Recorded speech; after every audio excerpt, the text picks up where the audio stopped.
You talked about performance rhythms, day, week, month, year. Will you talk more about some of those examples that you guys share in the book and some ways that coaches can build those in to be a healthier leader? The way that we approach these is as suggestions. Our philosophy on working with a coach is what we like to say is we come with open hands. We want to be a person of peace first and foremost. So we don't want to be a fount of wisdom. We don't want to be someone who's just constantly trying to spout advice where it's not necessarily needed or warranted, but to basically approach a relationship and say, like, we're not going to assume we have the answers or know what you need. We're going to figure it out together. Let's put stuff on the table.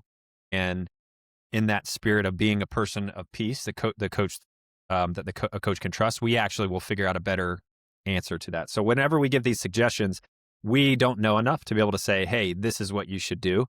But some of the things that we have found that works for other coaches is it depends on what category you would be talking about. So just to stay consistent with what we talked about earlier, I think it would be to target whichever, like, so if coaches are listening and you actually did the exercise of, okay, 1 to 20, I'm going to score each of these things between composure, drive, focus, and consistency and perspective. I think the first place that you should target is, well, what was your lowest score? And then it's to decide what's the easiest performance rhythm that I could plug in for that specific area. And do I need to do it every day, every week, every month? Or is it something I need to do annually? So like, I think let's just talk about focus. I think one for focus, that would be really helpful. A simple thing, not our idea necessarily. It's not a new idea, but would just be to walk into practice with 3 intentions for yourself. We are great at doing this for our team. So every practice plan that you see, if any coach is worth his salt, will have, here's our objectives today, right? If you start teaching a class, a lot of times, right, you almost have to turn in your lesson plan and you have to have your learning objectives at the top. But I don't think we often apply our leadership objectives to ourselves. So that would be one. So for focus, what is my 3 things in this practice that I'm trying to be to my staff and for my players? That would be one. That would be like a daily, very easy to do, takes 5 minutes or less. I think that one monthly would be a good check-in for your, let's say, consistency would be to every month visit, hey, what are our standards as a team, as a program? And then to basically score yourself 1 to 5, 1 to 10, 1 to 20 on how well you feel like you're modeling them.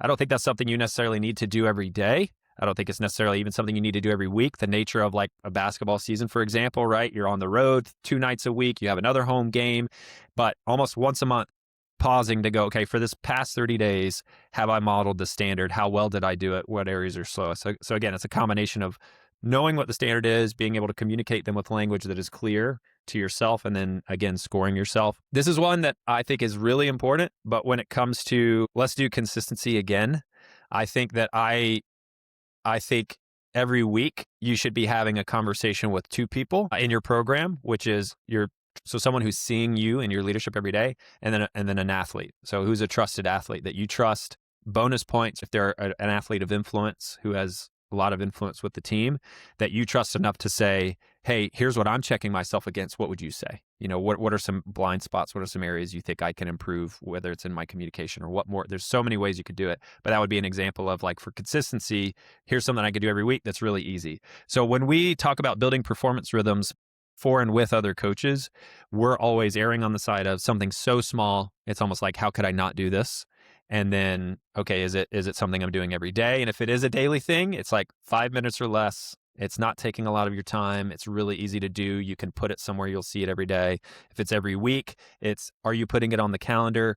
Have you invited that trusted coach or trusted player to say, I'm going to ask you this every week after practice on Thursday, right? What's the level of accountability you're adding to it? Is it every month? Again, same idea. How systematized can you make this so it's almost like it's happening and you're not having to go out of your way? It doesn't feel like it's adding to, it's just a natural part of your leadership. So those are some examples of both what we think about how to build it into your leadership so that it's less of a strain. It's not adding time. It's not taking energy.